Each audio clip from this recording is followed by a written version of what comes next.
कई बार माता पिता की इच्छा का पालन करना, उनकी बात मानना बहुत ही ज्यादा कष्ट या भार बन जाता है। जब उनके लिए लड़का ढूंढते हैं, इनको अनुकूल नहीं होता, तो ऐसे में उनको मना करना चाहिए, फिर इनको बहुत एंजाइटी हो जाता है। आप अपने अनुकूल वर्ग से ही ब्याह कीजिएगा और भगवान से प्रार्थना कीजिएगा कि आपके माता पिता को अनुकूल वर्ग मिले और आप उसमें सम्मिलित हो जाए।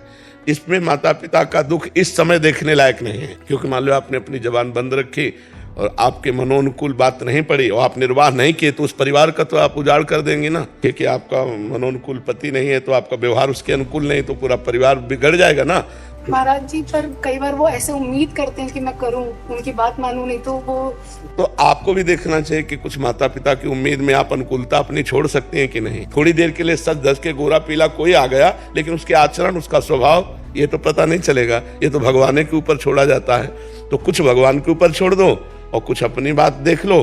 कभी न कभी ऐसा संयोग तो बनेगा ही, कोई न कोई दूल्हा तो भाग्य में होगा ही। तो माता पिता भी खुश हो जाए और दूल्हा भी अनुकूल मिल जाए। इसके लिए भगवान शिव की आराधना करो। गोपी जनों ने भगवान को प्राप्त करने के लिए कात्यायनी आराधना की। दुर्गा देवी की पूजा करने सीता जी जाती थी कि नहीं जाती थी? लेकिन महाराज जी, जो कहा जाता है कि पहले भाग्य में जो लिखा रहता है जहाँ के लिए। अच्छा आप बताओ, ये बॉयफ्रेंड और गर्लफ्रेंड क्या भाग्य की बात है? ये नवीन कर्म है, इसे क्रियमाण कहते हैं। 3 कर्म होते हैं, एक संचित कर्म, एक प्रारब्ध कर्म और एक क्रियमाण कर्म। ये क्रियमाण गंदा कर्म है, क्रियमाण है।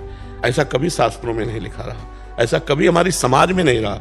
तो हमें लगता है बच्चा बहुत सावधान है, ना ज्यादा नाना करते हुए अवस्था मत व्यतीत कर देना कि हर रिजेक्ट करते रहो। कहीं किसी न किसी को अनुकूल बना के और गृहस्थी में जाओ।